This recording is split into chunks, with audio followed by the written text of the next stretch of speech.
Lena passed out as one of the troop transports drove up. Her consciousness faded in and out as she bumped up and down in the truck. She wasn't bound, but her helmet was off. She looked around and didn't find it. "Oh, our little Pika is awake," one said in Russian and smacked the other one. He was going through her wallet. "Give that back," she said in Russian, but her body wasn't cooperating. Something held her to the seat as it rumbled in the dirt. One of the spec ops held her back and another made sure she was buckled in.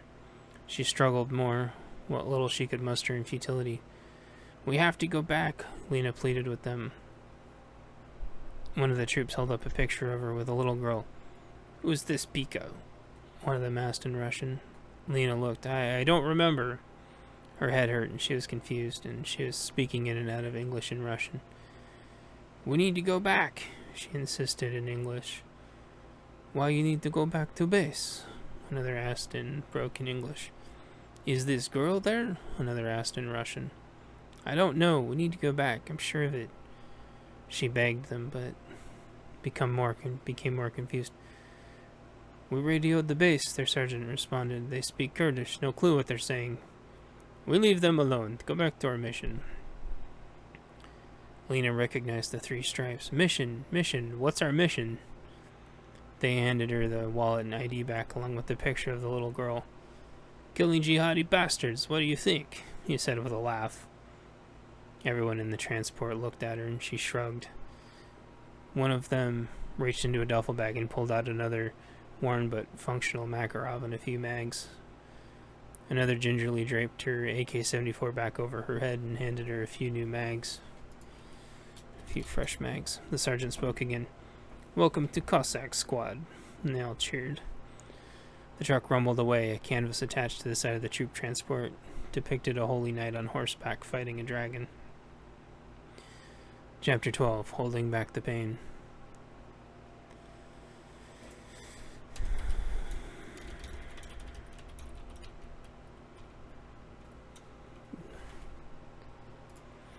Back at the hospital, morning. Birds were chirping and the sun was peeking through the blinds of the improvised hospital. Sun glistened on the temporary greenhouse huts that had sprung up everywhere there was room. Burned out husks of buildings strewn with tarps keeping new tiny plants warm. People attending the plants as best as they could in hopes that there would be enough food in the coming months for both sustenance and preservation methodologies. Reagan stirred and the imposing lady was above her. "We have a lot to talk about." The nurses discharged Reagan and she walked back to Lena's office. The electricity flickered on and off as someone was messing around with it. Lena wasn't fazed, but Reagan looked around wondering if she should be concerned. "Don't worry," Lena responded as if reading Reagan's mind. "Someone must be working on the generators."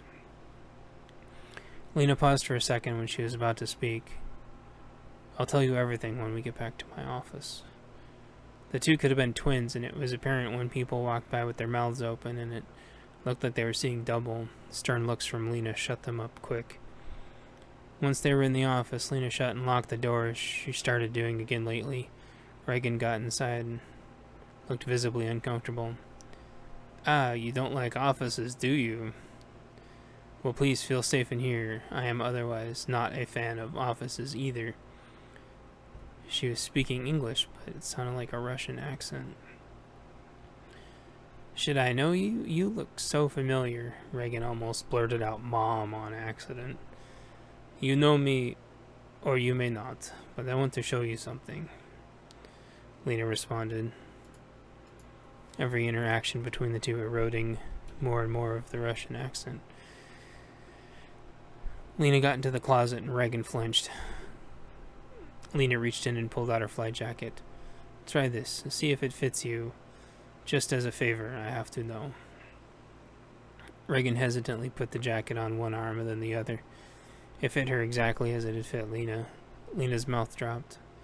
Unconsciously, Reagan started fiddling around in the pockets before Lena could stop her. There was a concealed pocket, and Reagan pulled out a second picture.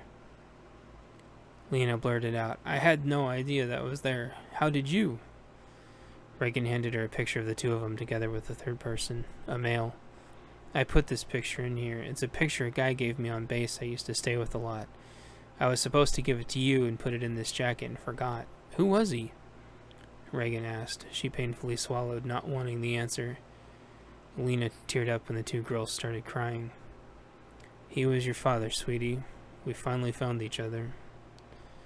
The two held each other for what seemed like hours. The sun reached high enough to where they didn't notice so much the lights flickering on and off and then finally staying on a steady glow. Somewhere else on the base, a party was being thrown and tons of electronics were getting charged. The peace and comfort of embrace was eventually broken by static on the radio. A guy's voice. Captain, we have hot water and pressure. Out. Copy, Lena said curtly, and then out. The two looked at each other, neither remembering when they'd had an actual legit hot shower last. There was a black bag porta-shower for every pod of the survivors at the retreat, but that was about it. Water pressure hadn't worked in ages due to the pumps randomly being down, and hot water had been a dream that most people had forgot. Lena spoke. This office actually has its own bathroom with a shower. You're welcome to fiddle with it. Hadn't been used in forever. Outside, far off, had been rows of abandoned porta-toilets before those couldn't be maintained and switched back to makeshift bio-beds.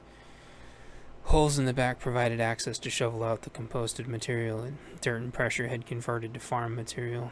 Reagan looked at her. On it. I'll let you know how it goes. I'll take first watch, kiddo. With a wink, Lena swung her AK-74 up and pointed it at the front door. If anyone tries to come in, I'll grease them for you. Reagan gave her a thumbs up with a wink and took her mom's flight jacket off and gave it to her and put her own back on. Lena tossed Reagan her little pack they'd found on the bus with her name sewn in. She caught it expertly with the reflexes of a pilot. With a mock salute and another hug, Reagan went to check the bathroom out. Lena was thankful for her own bathroom also. The bathroom situation had got so stupid, with the boys saying they were girls just to get in the girls' locker room and bathrooms. Sure, there was only a few anecdotal reported situations that ever happened, but Lena knew the truth was far worse. Even in her stint in the Air Force, abuse was through the roof. On top of that, deciding you were a girl suddenly one day was an insult to everything women had fought for to get where they were. She had nothing against trans people, but the topic of diversity, trans didn't replace a man's or woman's perspective. This most especially in the military. Lena was thankful rules had finally got put in where you couldn't even enlist until your full transition was complete. On top of that, another 9 months of psychological and physical therapy to make sure you were as good of a soldier as you could possibly be. No men suddenly popping into the women's restroom being assholes claiming the gender bullcrap. The taxpayers aren't going to pay for people's gender confusion, some of the people had said. Others had said, if they can't figure out their gender, how are they supposed to go fight a war? After meeting a post-trans girl and becoming close friends, Lena wasn't sure what to make of it after a while.